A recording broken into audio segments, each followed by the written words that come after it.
Hello everyone, welcome back to my YouTube channel. मेरा नाम है वंशिका शर्मा और मैं केजीएमयू लखनऊ में नर्सिंग ऑफिसर के पद पे कार्यरत हूँ। मेरी वीडियोस पे मैंने बहुत सारे बच्चों के ऐसे कमेंट्स देखे हैं जो कंफ्यूज्ड हैं, जो अभी स्कूल में ही हैं और वो नर्सिंग करना चाहते हैं। वो कंफ्यूज्ड हैं कि वो क्या मेडिकल स्ट्रीम से ही बीएससी नर्सिंग कर पाएंगे या फिर वो नर्सिंग करना चाहते हैं तो वो किस स्ट्रीम से कर सकते हैं, क्या एज लिमिट है और वो नर्सिंग ऑफिसर कैसे बन सकते हैं। तो आज हम इस पूरे प्रोसेस को, पूरी सारी आपको मैं एक रोड मैप बताने वाली हूँ। नर्सिंग कैसे करनी है, गवर्नमेंट कॉलेज से बेटर रहेगा या प्राइवेट कॉलेज से बेटर रहेगा, मतलब पूरा आपको मैं आज सारी डिटेल्स इस वीडियो में प्रोवाइड करने वाली हूँ। तो देखो, नर्सिंग ऑफिसर बनने तक का जो सफ़र है ना, उसमें इंक्लूडेड होती है आपकी 4 साल की मेहनत, जो कि आपकी डिग्री होती है या फिर आप डिप्लोमा कर रहे हो, जिस भी तरह से आप कर रहे हो। तो आज मैं स्टार्ट करती हूँ। सपोज करो आप एक 10th की स्टूडेंट हो जिसको डिसाइड करना है अभी कि वो कौन सी स्ट्रीम ले। देखो, अगर अभी आप 10th क्लास में स्टडी कर रहे हो और आप नर्सिंग करना चाहते हो आगे जाके या फिर किसी हेल्थ केयर प्रोफेशन में अपना करियर बनाना चाहते हो, तो मैं आपको सजेस्ट करूंगी कि आप पीसीबी लो, मतलब कि फिजिक्स, केमिस्ट्री और बायोलॉजी लो। आपको मैथ्स एडिशन में लेना है, कंबाइन में लेना है, वो आपका पर्सनल चॉइस है। बट अगर आप मुझसे एडवाइस लोगे तो मैं आपको यही कहूँगी, आपको किसी भी हेल्थ केयर प्रोफेशन में अगर अपना करियर बनाना है तो आपके लिए सबसे पहला स्टेप ये है कि आप 11th क्लास में अपनी मेडिकल स्ट्रीम को चूज करो। तो सपोज करो आपने मेडिकल स्ट्रीम ले ली है, अब आपने अपनी 11th-12th कर ली है, अब आपको क्या करना है। देखो, सबसे पहले मैं बात करती हूँ मेडिकल स्ट्रीम वाले बच्चों के लिए जिन्होंने 11th-12th में पीसीबी लिया था। उनको अगर नर्सिंग फील्ड में आना है तो उनके लिए बेस्ट अवेलेबल कोर्स जो रहेगा वो रहेगा बीएससी नर्सिंग।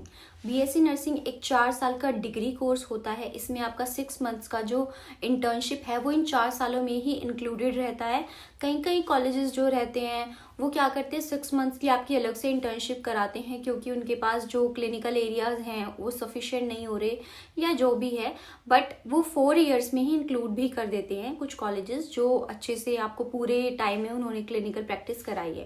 तो अगर आपके पास 12th क्लास में पीसीबी था तो आपको ऑप्ट करना चाहिए बीएससी नर्सिंग। अब मैं बात करती हूँ उन स्टूडेंट्स की जिनके पास 11th-12th में मेडिकल नहीं था। बिना मेडिकल स्ट्रीम के आप नर्सिंग कैसे कर सकते हो। देखो, बीएससी नर्सिंग तो करना अलाउड नहीं है। अगर आपके पास मेडिकल नहीं है, आपके पास बायोलॉजी नहीं है 12th क्लास के बोर्ड्स में या 12th क्लास में, तो आप बीएससी नर्सिंग के लिए एलिजिबल नहीं हो। वो उसका एक बेसिक क्राइटेरिया है क्योंकि आपको बीएससी नर्सिंग के लिए एलिजिबल होने के लिए भी नीट का जो एग्जाम है वो क्वालिफाई करना पड़ता है। उसी के थ्रू आपको बीएससी नर्सिंग में भी एडमिशन्स मिलते हैं। आपके पास 12th क्लास में बायोलॉजी होनी चाहिए, तो आपके लिए बायोलॉजी ज़रूरी है। आप बीएससी नर्सिंग नहीं कर सकते अगर आपके पास स्ट्रीम मेडिकल नहीं है तो। लेकिन इसका जो है एक दूसरा रास्ता भी मैं आपको बताती हूँ कि आप नर्सिंग की फील्ड में कैसे आ सकते हो। थोड़ा टाइम ज़्यादा लगता है, मेहनत ज़्यादा लगती है। यही चाहते हो कि मुझे नर्सिंग में ही करियर बनाना है तो आपके लिए बेनिफिशियल है। अगर आपके पास दूसरी कोई भी स्ट्रीम है, आर्ट्स है, नॉन मेडिकल है, कॉमर्स है, कोई भी स्ट्रीम है, आप नर्सिंग कर सकते हो। बट आपको उसके लिए थोड़ा टाइम ज़्यादा लगाना पड़ेगा, आपको ज़्यादा लंबा घूमना पड़ेगा। सबसे पहले आप क्या करोगे, आपको जीएनएम करनी होगी, जनरल नर्सिंग मिडवाइफरी। जो ये जीएनएम होती है, जीएनएम एक डिग्री कोर्स नहीं है, जीएनएम एक डिप्लोमा कोर्स है जो कि 3 साल का होता है। इसके बाद आपको 1 साल का एक्सपीरियंस गेन करना पड़ता है अगर आप किसी प्राइवेट कॉलेज से करना चाहते हो आगे। इसके बाद आपको 2 साल की पोस्ट बेसिक नर्सिंग करनी पड़ती है, तब जाके आप बीएससी नर्सिंग के लेवल में आते हो।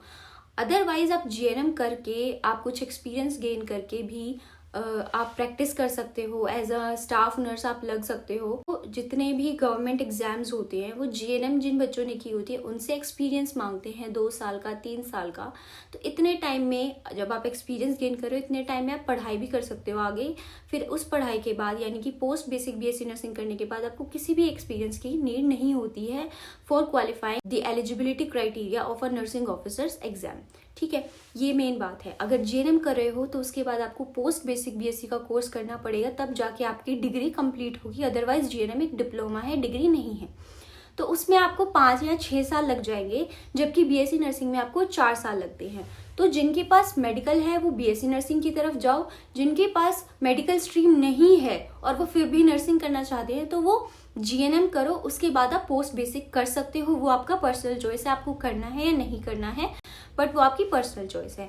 तो पोस्ट बेसिक बीएससी नर्सिंग जो है वो ही इक्विवेलेंट है बीएससी नर्सिंग के, जीएनएम इक्विवेलेंट नहीं है। उसके बाद आपको आगे 2 साल का कोर्स और करना पड़ता है। सबसे बड़ा जो बच्चों के मन में डाउट रहता है वो ये रहता है कि मैं कैसे करूं, कि अब मुझे करनी तो नर्सिंग है, मैंने मेडिकल भी ले लिया, अब मैं क्या करूं। तो देखो, जब आपकी 12th के एग्जाम्स हो रहे होते हैं, हो चुके होते हैं ना, उस टाइम पे क्या होता है, फॉर्म्स निकलते हैं बहुत सारी यूनिवर्सिटीज़ के। कि मैं हरियाणा में बात करूं, पीजीआईएमएस रोहतक के, इसके पूरा सीईटी होता है, सीईटी होता है, कॉमन एंट्रेंस टेस्ट होता है। उसके थ्रू आप डिफरेंट हेल्थ केयर प्रोफेशन के एडमिशन्स में आप एनरोल कर सकते हो। उसके थ्रू आपको क्या करना होता है, जिस भी स्टेट से आपको नर्सिंग करनी है उस स्टेट का जो सीईटी होता है, जो एक एंट्रेंस एग्जाम होता है उस यूनिवर्सिटी का, वो आपको क्वालिफाई करना पड़ता है। उसके थ्रू ही आपको कुछ प्राइवेट सीट्स भी अलॉट होती हैं और कुछ गवर्नमेंट सीट्स भी। अगर आपके मार्क्स अच्छे हैं, आपका कट अच्छा गया है, तो आपको गवर्नमेंट कॉलेज मिल जाएगा। अगर आपके मार्क्स थोड़े कम गए हैं, आपका हो जाएगा फिर प्राइवेट कॉलेजेस में।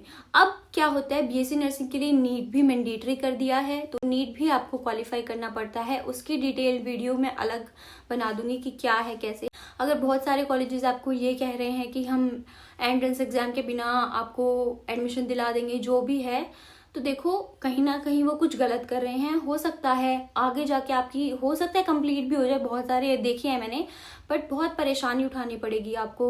हो सकता है आपका फ्यूचर भी बिल्कुल खराब हो जाए, क्योंकि कोई गारंटी नहीं होती है ऐसे लोगों की। तो ऐसे ही लोगों से दूर रहो और अपनी पहले से ही तैयारी करके रखो कि आपको क्वालिफाई करना ही करना है। देखो हर जगह रैट रेस चल रही है, आपको क्लियर करना ही होगा एग्जाम अगर आपको एक अच्छे कॉलेज में एडमिशन चाहिए। तो अपनी प्रिपरेशन अभी से स्टार्ट कर दो। आपने एग्जाम दे दिया, आपका एग्जाम क्वालिफाई हो गया, फिर आपकी काउंसलिंग होती है। काउंसलिंग में आपको क्या करना होता है, जो आपकी चॉइस का कॉलेज है वो आपको चूज करना पड़ता है। आपकी काउंसलिंग है, उसके थ्रू आपको कॉलेज अलॉट होता है। कॉलेज अलॉट होने के बाद आपको वहाँ पे फीस सबमिट करानी पड़ती है, फिर आपका एडमिशन हो जाता है। 4 साल या 3 साल का जो भी आपका ड्यूरेशन है वो करना पड़ता है आपको। जब आप कंप्लीट कर लोगे पूरा प्रोसेस, आपकी नर्सिंग हो जाएगी। उसके बाद आपके पास बहुत सारे रास्ते खुल जाते हैं। आप प्राइवेट सेक्टर में भी जॉब कर सकते हो, आप टीचिंग में भी जा सकते हो, और आप गवर्नमेंट एग्जाम की तैयारी कर सकते हो, और फॉरेन कंट्रीज में भी जॉब के लिए ट्राई कर सकते हो। गवर्नमेंट जॉब के लिए इंडिया में आपको बहुत सारे एंट्रेंस एग्जाम्स होते हैं। जैसे आपने एंट्रेंस एग्जाम आप एडमिशन के लिए देते हो, वैसे ही कॉम्पिटिटिव एग्जाम होते हैं जॉब के लिए, जो आपको क्वालिफाई करने पड़ते हैं।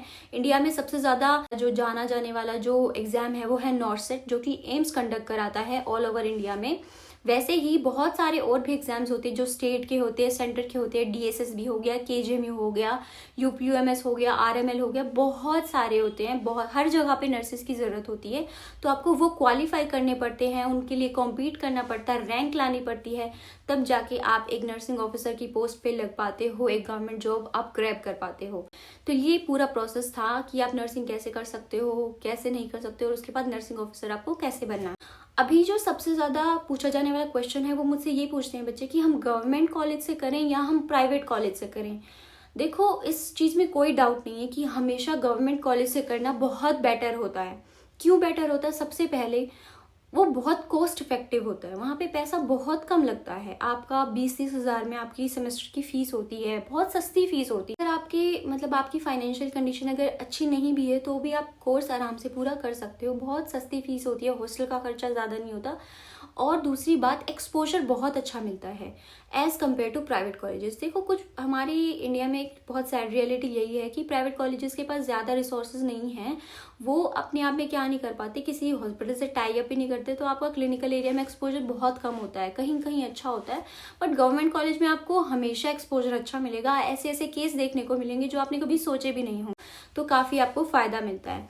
वहीं हम बात करते हैं प्राइवेट कॉलेजेस की। देखो हर किसी को तो गवर्नमेंट कॉलेज अलॉट नहीं होते, तो आपको प्राइवेट कॉलेज में एडमिशन लेना पड़ता है। प्राइवेट कॉलेज में एडमिशन लेना कोई बुरी बात नहीं है। देखो लास्ट में क्या होगा, आपको एक डिग्री ही मिलती है, उस डिग्री के बेसिस पे ही आपको जॉब मिलेगी।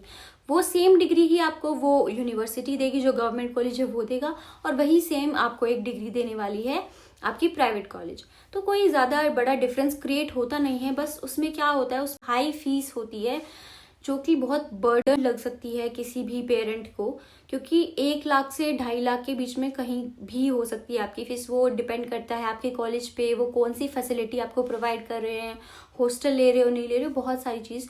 तो 1 लाख से 2.5 लाख 1 साल का आप अमाउंट लगा के चलो, होता है प्राइवेट कॉलेजेस में, तो बहुत ज़्यादा हाई फी है। सेकेंड चीज़ में देखूँ तो एक्सपोजर बहुत कम रहता है और बहुत सारे अपने रूल्स होते हैं प्राइवेट कॉलेजेस के, वो अपने मन मर्जी से चलते रहते हैं, तो काफ़ी थोड़ा सा फ़र्क होता है। बट अगर मैं जॉब की बात करूँ तो जॉब पे ऐसा एज सच कोई इफेक्ट नहीं पड़ता है। अगर आप गवर्नमेंट कॉलेज से कर रहे हो या प्राइवेट कॉलेज से कर रहे हो, कहीं से भी कर रहे हो, गवर्नमेंट कॉलेज से बीएससी नर्सिंग कर रहे हो, वो आपको थाली में परोस की गवर्नमेंट जॉब नहीं देने वाले, वो आपको प्लेसमेंट 100% प्रोवाइड नहीं करवाने वाले। आपको एक गवर्नमेंट जॉब ग्रैब करने के लिए अपना खुद से कॉम्पिटिटिव एग्जाम क्लियर करना होगा, उसी के बाद आप गवर्नमेंट जॉब कर सकते हो। तो ऐसे ही प्राइवेट कॉलेज वाले बच्चे के साथ भी होते हैं। बल्कि क्या होता है, प्राइवेट कॉलेज वाले जो होते हैं वो टाई अप कर लेते हैं किसी भी प्राइवेट हॉस्पिटल से, तो वो प्राइवेट हॉस्पिटल में तो आपकी प्लेसमेंट लगवा देंगे। बट गवर्नमेंट हॉस्पिटल में काम करने के लिए, गवर्नमेंट जॉब लेने के लिए आपको खुद से कॉम्पीट करना होगा, अपनी कैपेबिलिटी पे डिपेंड करना होगा। तो कोई ज़्यादा बिग डिफरेंस नहीं होगा। मैंने खुद प्राइवेट कॉलेज से ही बीएससी नर्सिंग कंप्लीट किया है और आज मैं गवर्नमेंट हॉस्पिटल में एक ऑटोनोमस बॉडी में वर्क कर रही हूँ। तो इससे कोई डिफरेंस नहीं पड़ता कि आपने गवर्नमेंट से किया है या कहीं से भी किया है, बस आपको अपनी कैपेबिलिटीज़ पे डिपेंड होना पड़ता है और अच्छे से पढ़ाई करनी होती है, आपका हो जाता है। यही कुछ मेन चीज़ें थी जो मैं आप बच्चों को बताना चाह रही थी। जिनके भी मन में कुछ कन्फ्यूजन्स हैं, डाउट्स हैं, आप मुझे फिर से कॉमेंट कर सकते हो, मैं वीडियो ज़रूर बनाऊंगी। अब हम मिलेंगे अपनी नेक्स्ट वीडियो में, तब तक के लिए अपना ख्याल रखो, खुश रहो, बाय।